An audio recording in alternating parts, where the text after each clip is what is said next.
로마서 7장 13절에서 25절 말씀을 우리 한 절씩 교독하도록 하겠습니다. 제가 먼저 봉독하겠습니다. 그러니 그 선한 것이 나에게 죽음을 안겨주었다는 말입니까? 그럴 수 없습니다. 그러나 죄를 죄로 드러나게 하려고 죄가 그 선한 것을 방편으로 하여 나에게 죽음을 일으켰습니다. 그것은 계명을 방편으로 하여 죄를 극도로 죄답게 되게 하려는 것이었습니다. 우리는 율법이 신령한 것인 줄 압니다. 그러나 나는 육정의 매인 존재로서 죄 아래 팔린 몸입니다. 나는 내가 하는 일을 도무지 알 수가 없습니다. 내가 해야겠다고 생각하는 일은 하지 않고 도리어 해서는 안 되겠다고 생각하는 일을 하고 있으니 말입니다. 내가 그런 것을 하면서도 해서는 안 되겠다고 생각하는 것은 곧 율법이 선하다는 사실에 동의하는 것입니다. 그렇다면 그와 같은 일을 하는 것은 내가 아니라 내 속에 자리를 잡고 있는 죄입니다. 나는 내 속에 곧 내 육신 속에 선한 것이 깃들여 있지 않다는 것을 압니다. 나는 선을 행하려는 의지는 있으나 그것을 실행하지는 않으니 말입니다.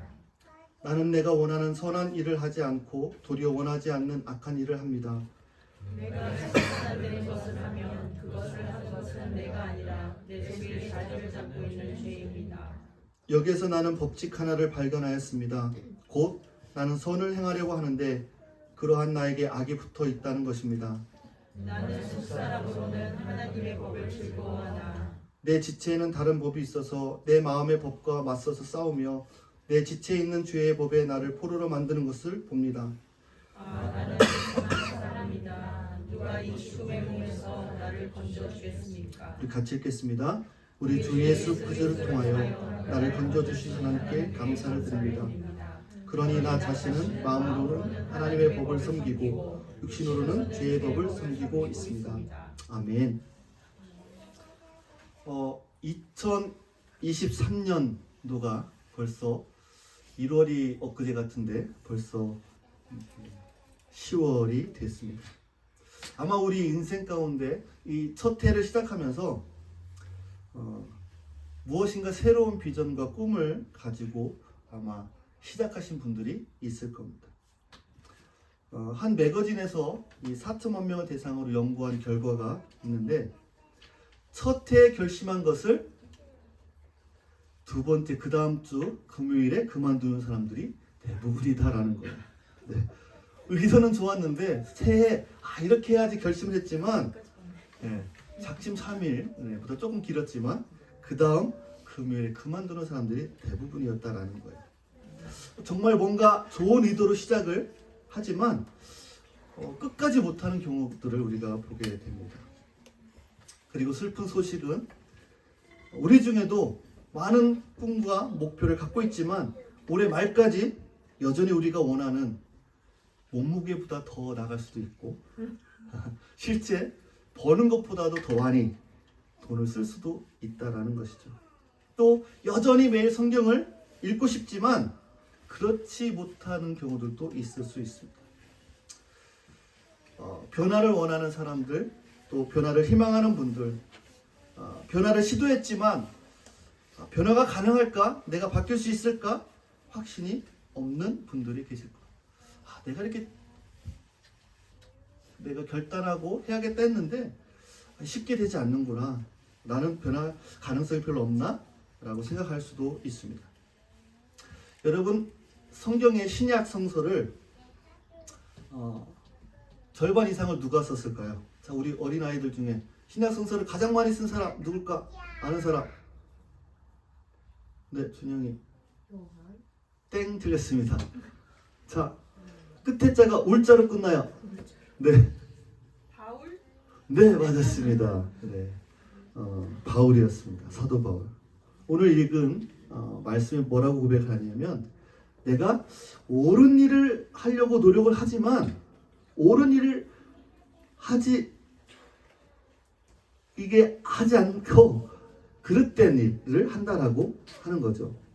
이 바울의 이 고백을 들으면서 우리가 아마 공감하는 분들이 있을 거예요. 나는 옳은 일을 하고 싶은데 내 자신이 잘 이해가 안 된다.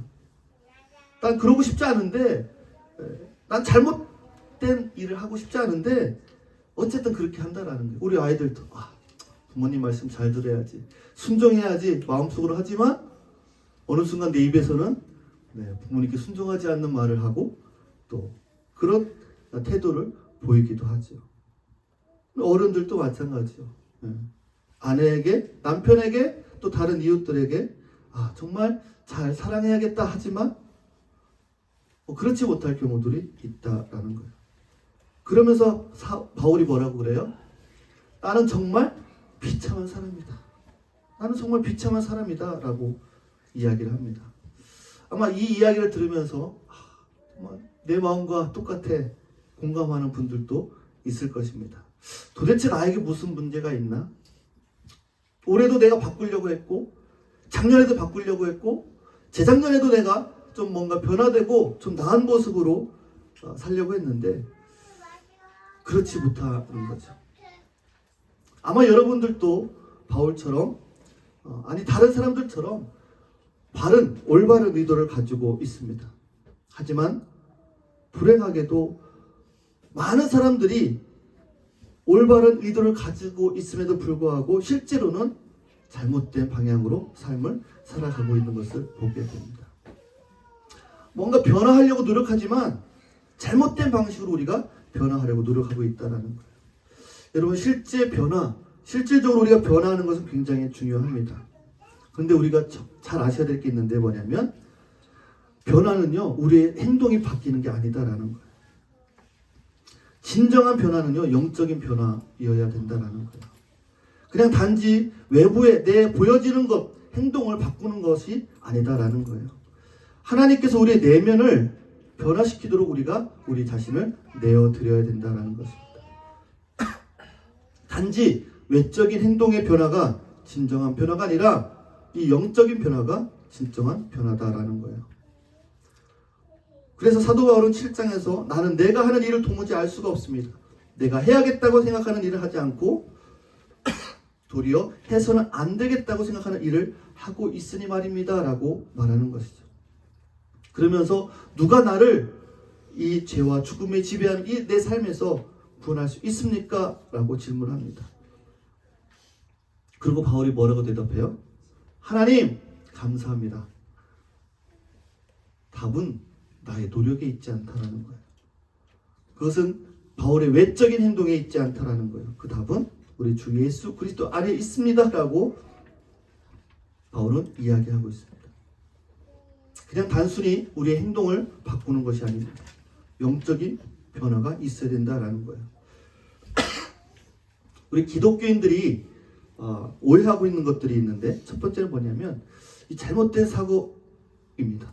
뭐냐면 많은 사람들이 변화는 하나님이 하실 것이다 라는 거예요.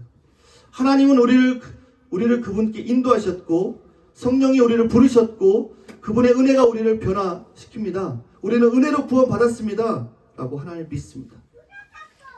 그런데 내가 변화하려면 내가 무엇인가 노력을 해야 된다라고 생각을 하는 거예요. 내가 아이들에게 화를 내지 않으려고 노력하고 있어요. 하나님께 가까이 가려고 노력하고 있습니다. 내가 핸드폰을 하루에 2-3시간 이상을 소비하지 않도록 내가 절제하고 있습니다. 나의 행동에 초점을 맞추고 있는 거죠. 두 번째는 모든 책임을 하나님께 전가하는 거예요. 하나님이 모든 것을 하시고 나는 아무것도 하지 않아도 된다라는 거예요. 예를 들면 내 직장이 마음에 들지 않아. 그러면 나는 하나님의 영광을 위해서 이 직장을 그만둬야겠어. 그러면 하나님께서 나에게 새로운 직장을 주실 거야 라고 이야기하며 자신을 하지 않는 거죠. 하나님께 더 가까이 나가고자 생각하고 있지만 하나님 말씀을 읽지 않고 예배도 드리지 않습니다. 변하지 않는 거죠. 여러분, 우리는 실제로 어떻게 변할 수 있을까요? 그냥 나의 행동이 수정되는 것이 아니라 영적인 변화가 필요하다라는 거예요. 사도 바울은 이 원리를 어떻게 인식했는지 우리가 이 말씀을 통해서 함께 나누고 싶습니다. 나는 변화하고 싶지만 노력하지만 할 수 없습니다. 나는 잘못된 일을 하고 싶지 않습니다. 순종하고 싶습니다. 그러나 그렇게 하지 못했습니다. 이러한 나의 삶 속에서 누가 나를 구원해 줄 수 있습니까? 네, 오직 주님만이 하실 수 있습니다 라고 말한 사람이 바로 바울입니다. 나는 사도 중에 아주 작은 자다라고 말합니다. 신약 성경을 쓰고 수많은 교회를 세운 바울이 이야기하는 거예요. 나는 자격과 나의 모든 죄를 볼 때 나는 사도들 중에 정말 작은 자다. 나는 별로 선하지 않습니다. 나는 사도들 중에 가장 작은 자입니다. 내 재능으로 되지 않고 나의 교육으로 되지 않고 나의 선행으로 되지 않고 나의 노력으로 되지 않습니다. 무엇으로 됩니까? 오직 하나님의 은혜다라고 바울은 이야기하는 겁니다. 내가 나 된 것은 하나님의 은혜로 된 것이니 보라 그의 은혜가 헛되지 아니하였다라고 말씀하고 있습니다. 나는 별로 선하지 못하고 자격이 없지만 하나님의 은혜가 나에게 미쳤고 그분의 은혜로 말미암아 내가 지금 이 자리에 있다라고 바울은 말하며 그것이 나를 일하게 했다라고 말합니다. 나는 그들보다도 더 열심히 일했다. 일찍 일어나고 늦게 자고 더 많은 교회를 섬기고 많은 지도자를 세웠고 열정으로 복음을 전했고 맞고 죽을 때까지 맞고 죽었다고 생각되어져서 버려지기까지 했고 채찍질 당하고 뱀에게 물리고 파선을 당했고 박해를 받았다라고 말하고 있습니다. 그것은 내가 한 것이 아니라 하나님이 함께 하셔서 하나님의 은혜로 할 수 있었다라고 고백을 하고 있는 것입니다. 무슨 얘기예요? 내가 무엇인가 행동을 수정해서 뭔가를 고쳐서 하는 것이 아니라 영적인 변화를 통해서 하나님이 은혜를 통해서 그의 삶이 바뀌게 된다는 것을 보게 됩니다. 하나님이 여러분들을 통해서 진정한 변화를 주시는 것은 어떤 모습일까? 이것이 너무나도 중요합니다. 내 의지력이 아니라 하나님의 성령의 능력을 받아야 되는 거예요. 여러분이 왜 영적으로 변화되어야 하는 이유가 무엇입니까? 그 이유를 알아야 우리가 변화될 수 있는 거겠죠. 그것은 하나님의 목적이 있기 때문에 그렇습니다. 영적으로 여러분이 변화되는 이유가 바로 하나님이시기 때문에 하나님이 원하기 때문에 그런 거예요. 여러분의 노력이 아닙니다. 단순히 내가 내 행동을 그래 오늘부터 내가 성경을 몇 장 읽어야지 사랑의 말을 해야지 그렇게 내 행동을 수정해 나가는 것이 아니라 내 그 영적인 변화가 있어야 된다는 거예요. 어떤 분들은 그래 내가 핸드폰을 하루에 2시간씩 했었는데 이제는 30% 줄여야겠다. 내가 이 휴대폰에 더 많은 시간을 보내고 싶지 않아. 너무 좋은 우리의 삶의 방향이죠. 그러나 거기에 여러분 영적인 것이 더 들어갈 수 있는 거죠. 하나님은 누구십니까? 하나님은 사랑이시죠. 하나님이 우리에게 가장 큰 계명이 뭐라고 했습니까? 사랑이라고 말씀하셨죠. 우리가 영적으로 변화될 이유, 우리가 핸드폰을 줄이고 하나님의 말씀에 집중하는 이유, 하나님을 사랑하기 위해서라는 거죠. 나는 내가 번 돈을 정말 잘 쓰고 싶어. 왜? 나는 가난해지는 것이 너무 지쳤으니까. 나쁜 이유는 아니지만 여기 영적인 것이 추가되면 어떨까? 내가 가진 모든 것이 하나님께로부터 왔고 내가 그분을 예배하고 존경할 수 있는 가장 좋은 방법 중 하나는 하나님이 주신 나의 것을 현명하게 관리하고 그분의 자원을 관리하고 그래서 주변 사람들에게 축복의 통로로 사용되는 것, 그것이 더 영적인 것이다라는 거죠. 나의 몸 건강 관리를 위해서 식단을 조절하고 먹을 것을 조절하고 잠을 일찍 자고 일찍 일어나고 운동하고 너무 좋죠. 나의 건강을 위해서. 그러나 영적인 하나님이 원하시는 것은 하나님께서 나에게 주신 몸, 이 성전으로 하나님께 영광을 돌리기 위해서 음식을 조절하고 운동하고 한다면 여러분 그 삶이 어떻게 바뀔까요?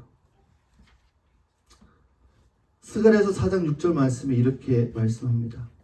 힘으로도 되지 않고 권력으로도 되지 않으며 오직 나의 영으로만 될 것이다.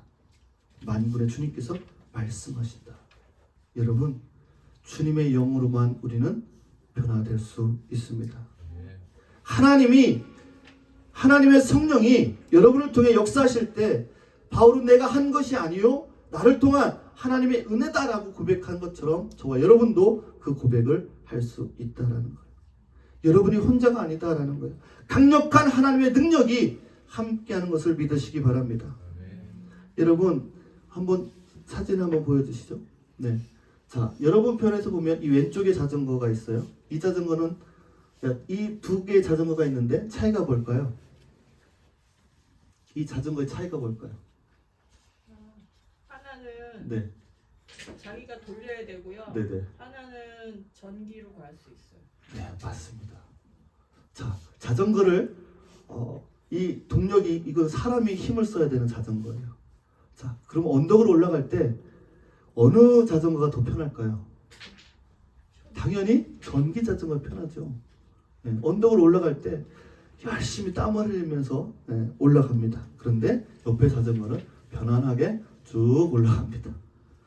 여러분, 우리의 신앙생활도 마찬가지예요. 내 힘으로 발버둥 치면 너무 힘든 거예요. 그런데 내 힘이 아니라 하나님의 능력으로 함께하면 여러분 된다라는 거예요. 내 안에 계신 그리스도가 내 안에 있는 잘못된 욕망보다 더 강하신 분이심을 믿으십니까? 여러분 정말 믿으십니까? 내 욕심, 내 욕망보다도 여러분 안에 있는 예수 그리스도가 정말 강하신 분이심을 믿으십니까? 여러분을 치료하시고 여러분을 회복시키시고 여러분의 삶을 변화시킬 분이 바로 예수님이라는 걸 믿으십니까? 네. 그런데 여러분, 우리 인간은요 잘 규율을 따르지 않아요. 내가 좋아하는 것을 먹고요, 자는 것을 좋아하고요, 게으른 것을 좋아합니다. 내 안에 있는 그릇된 욕망들을 따라가는 경우들이 너무나도 많다라는 거죠.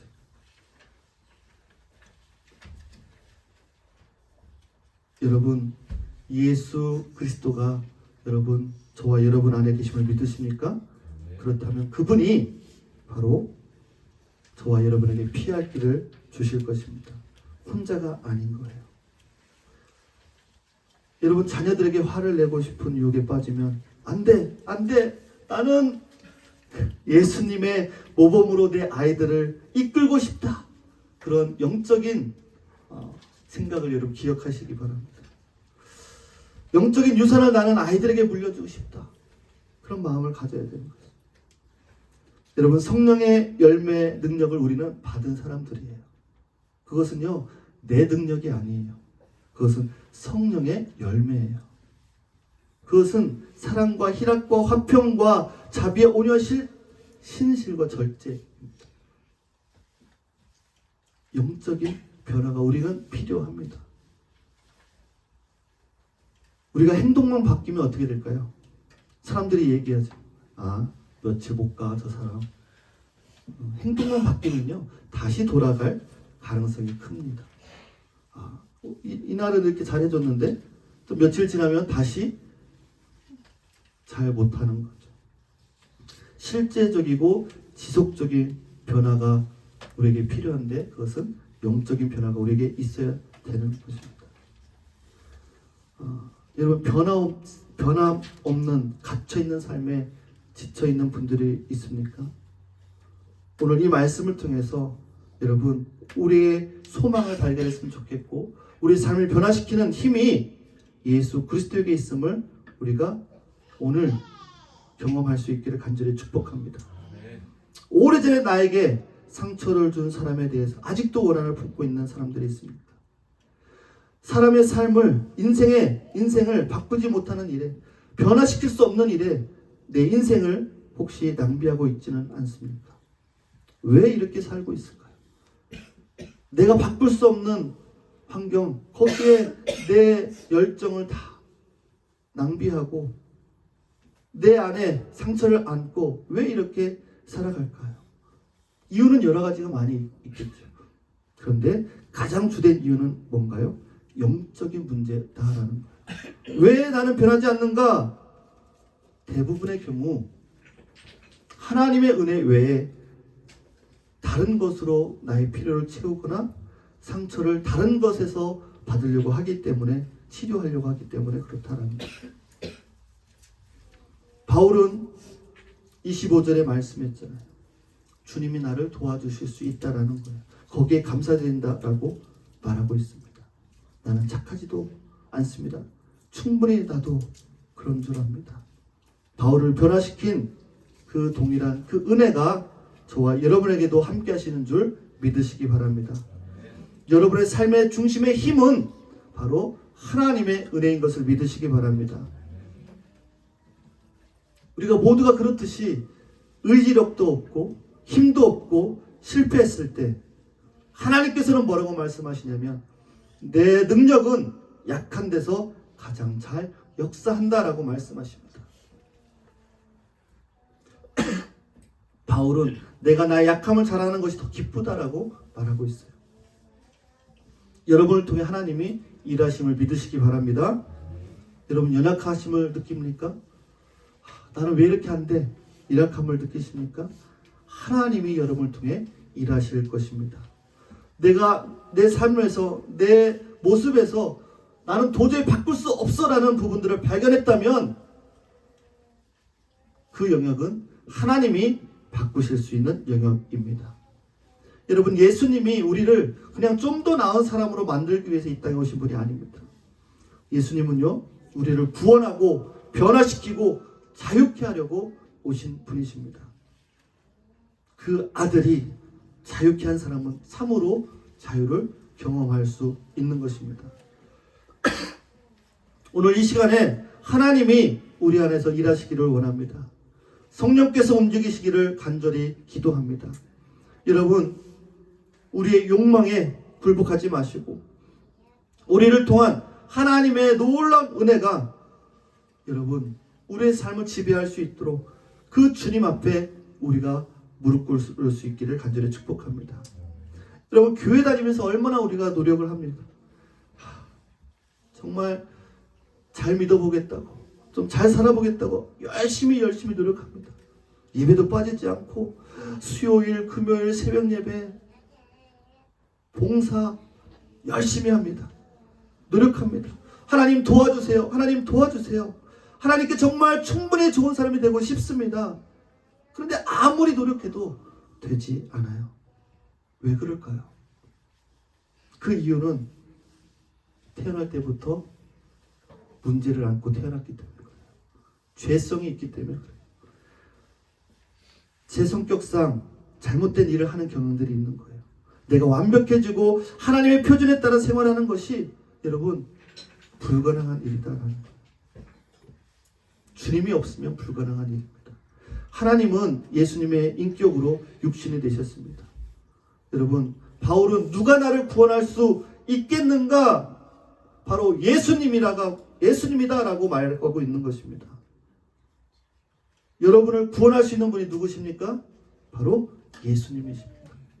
여러분의 삶의 고난 속에서 고통 속에서 질병 속에서 여러분들을 구원하실 분이 누구이십니까? 예수님이시다라는 거예요. 그 예수님이 누구십니까? 그분이 바로 저와 여러분의 생명을 구하기 위해서 완전한 제물로 바쳐지신 죄 없으신 하나님의 아들이시고 하나님께서 그를 죽은 자 가운데서 살리셨으므로 누구든지 여러분이 기분이 나쁘고 삶이 어둡고 힘들지라도 누구든지 예수님께 부르짖는다면 예수님은 여러분을 구원하고 용서하시고 변화시키신다라는 것입니다. 여러분 믿으십니까? 여러분의 행위가 아닙니다. 그분의 은혜로 여러분들은 구원받는 것입니다. 그분의 은혜로 치료받는 거예요. 그분의 은혜로 질병이 떠나가는 거예요. 그분의 은혜로 여러분의 삶이 변화되는 것입니다. 하나님은 여러분을 사랑하십니다. 하나님은 여러분에게 하나님을 드러내기를 원하시기 때문에 여러분이 여기에 있는 거예요. 하나님은요 여러분들을 통해서 하나님이 드러나시기를 원해요. 하나님의 사랑이 여러분을 통해서 드러나기를 원해요. 여러분은 결코 말로 구원받을 수 없고 오직 예수 그리스도로 구원받을 수 있음을 믿으시기 바랍니다. 이제 여러분 항복하고 여러분 우리의 삶을 주님께 드려야 되는 거예요. 주님을 부르십시오. 예수님, 내가 주님이 필요합니다. 나의 옛 생활에서 떠날 것입니다. 저는 주님의 은혜를 향해 나갈 것입니다. 라고 여러분 기도하십시오. 여러분의 주님의 이름을 부를 때에 여러분 주님이 여러분의 기도를 들으실 것입니다. 여러분의 죄를 용서할 것이고 여러분의 문제를 해결해 주실 것이고 여러분들을 치료하여 주실 것이고 여러분을 새롭게 만들어 주실 것입니다. 기도하겠습니다.